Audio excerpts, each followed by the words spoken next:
What's going on, guys? It's Pete Nova from the Face Off Sports Network. I am back with my Week 5 defensive streamers video. We're going to help identify a couple of defenses to target on your waiver wires this week to help you win your Week 5 matchups. We've been pretty successful this year identifying every single week a defense that finishes inside the top 10. Last week, we had two defenses that finished top 10. It was the Tennessee Titans, who finished 7th on the week for fantasy points, and it was the Chicago Bears, who finished 9th on the week for fantasy points. Many people were on the Miami Dolphins, but we stuck to our process and gave out the Titans last week, and it did pay off for some of you. Now, we did have a miss. If we're going to talk about the ones that we hit on, we of course want to talk about the plays that we missed on. The Houston Texans, which was my favorite stream on the week, they unfortunately did not have a good week, falling outside the top 20 this past week. And a couple dropped interceptions. Should have had a safety at the end of the game, but unfortunately the refs did not call it. So we went 2 for 3 in terms of identifying defenses that were inside the top 10. And the Titans, for what it's worth, were 5% owned going into the week. So we're feeling pretty good. We're going to continue with our process identifying these defenses, and let's get into our first play. So the first play is going to be the Denver Broncos taking on the Raiders, 29% rostered across all fantasy formats. I am a Denver Broncos fan. If you listen to the show during the live shows last week, I said that the Broncos were a really nice stash. And I also commented on last week's video to a couple of you in the comment section saying that Denver was a nice defense to stream. They have some good matchups coming up this week with the Raiders, the Chargers the following week. The Panthers are coming up in a few weeks. So let's kind of talk about this matchup. We get the home team, which is step one in our process of trying to get one of the two. And we do get a low total, 36.5 points on the week for the projected implied total. That's the second lowest total on the week for all matchups in football. And, let's talk about the Denver Broncos defense for a second. They're third lowest in EPA allowed per play. If you're not familiar with EPA, it's basically a metric used to measure the value of each play and a team's likelihood to score. It stands for expected points added. And then, looking at the Raiders EPA for offense, they're ranked 27th in the NFL this season for EPA. Now, this Broncos defense, they're second in yards allowed per play, second in yards allowed per game, and they're second in touchdowns allowed on the season.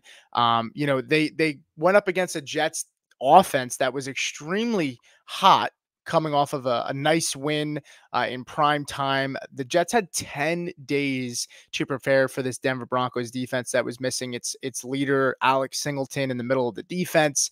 Breece Hall rushed for 4 yards on 10 carries. This Denver defense is extremely legit. They stonewalled the Bucs the week before, who were one of the hottest teams, probably the hottest offense coming into the week in week 3. And then the Bucs bounced back against the Eagles the week after. So I don't think this Denver defense is a fluke. Outside of Patrick Surtain, who's a first rounder, this defense doesn't have high draft capital in any of its players. They did sign Zach Allen, who's been an absolute monster on the defensive line. And it's just been a really fun defense to watch. I know it was a slog fest with the rain and the weather, but they took care of business even on the ground. Like I said, Breece Hall, only 10 carries, only 4 yards mustered, was stonewalled at the goal line, at the 1 yard line. Breece Hall did not punch it in on 3 rushing attempts. And the Raiders are ninth in terms of quarterback pressures allowed on the season. Broncos are second in total sacks. So I really like the Broncos. Hopefully you stashed them last week. Hopefully if you didn't get a chance to, or you missed out on my advice with that, just go ahead and see if they're on the waiver wire. Like I said, 29% ownership across fantasy formats. So that's going to be my first defense to stream this week. My second defense to stream is kind of surprising. It's going to be the Commanders versus the Browns. Only 14% owned. Again, in this one, we stick to our process. The Commanders are going to be the home team in this matchup. The total it could be lower. It's 44.5. I think mainly that's because this Commanders offense is so good. So it's a little bit more lopsided on the team total for the Commanders compared to the Browns. But this is a Browns offensive line that's been missing Conklin, Willis as well. Their two best offensive linemen, and it's a Commanders offense that is playing ball control football. They their time of possession is compared to their opponents is very lopsided. Jaden Daniels, Brian Robinson, they've been able to run the football, and Cliff Kingsbury has done a really good job. And so this is going to limit the Browns' ability to have a lot of time of possession, which is good for us when it comes to streaming a defense. Like I said, we get the home team as well. And this Commanders defense, for what it's worth, Dan Quinn is having, it's a new system. And Dan Quinn, it's taken some time a little bit, but the Commanders defense has played better. Last week, the Commanders defense forced 3 fumbles against Kyler Murray and the Cardinals. And, don't get me wrong, Deshaun Watson looked better last week, but in terms of the last 3 to 4 weeks, 3 to 4, the Browns are 30th in EPA. And overall on the season, 31st in EPA. So this is not an efficient offense. Like I said, Deshaun Watson looked better. I don't put blame on him for losing that game last week, but overall, the offense still is not getting it done the last 2 weeks. And overall in the season, they're the second worst team when it comes to EPA. So I really like this Commanders defense in this matchup this week. Browns have given up 10 more pressures than the second highest defense on the year. So I'm sorry, offense on the year. So the Browns are the highest when it comes to giving up quarterback pressures. Obviously, they're missing 2 of their best offensive linemen, but I don't know if we're expecting them to come back this week. It seems like they're getting closer and closer and then don't make their return. And the next highest team is 10 quarterback pressures away.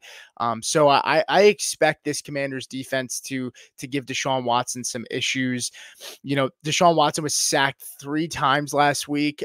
Did have an interception. Now, it wasn't entirely his fault. He threw a nice pass that Amari Cooper pretty much had in his hands, and it just popped up, and the Raiders ended up intercepting it. And Watson also fumbled as well. So I think it's a good defense to stream this week. It's going to be my second favorite. The Broncos are my first favorite, but I would look at the Commanders as a second priority on the week when it comes to picking a defense to stream.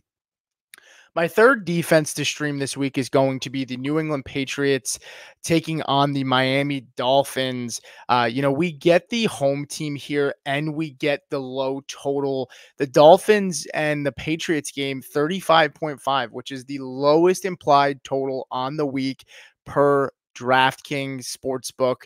And this Dolphins offense has just been really bad, 15th in pressure rate allowed. So it's not like they are giving up a ton of sacks and a lot of pressure to the quarterback, but they're still in the top half of the NFL.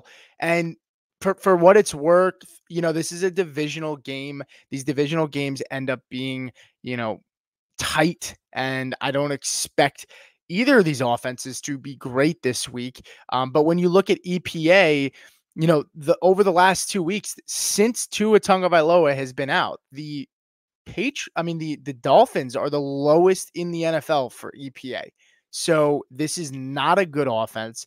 Tyler Huntley came in. A lot of people expected them to look a little bit better. They had Skylar Thompson in the week before, and there were rumors it would be Tim Boyle if Thompson couldn't go, and Huntley ended up going, and the Titans defense completely just limited that offense.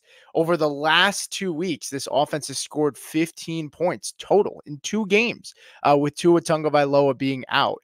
And so, I don't have a ton of faith in Tyler Huntley. I was expecting to see more last week, and I was kind of disappointed.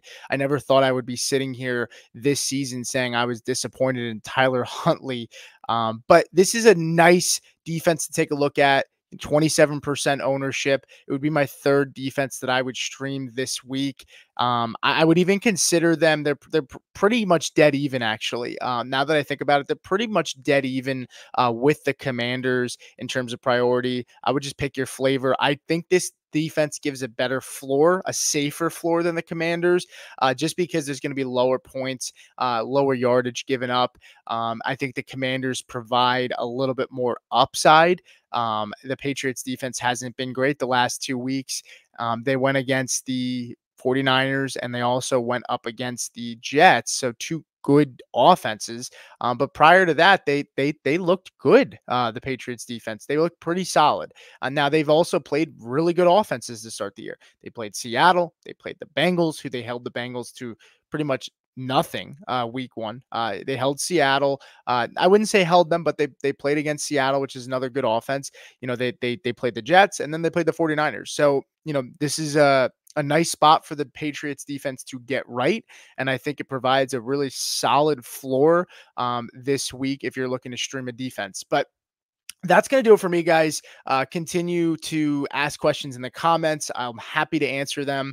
Appreciate the support that I've gotten on Twitter, X, as well as YouTube, even Reddit.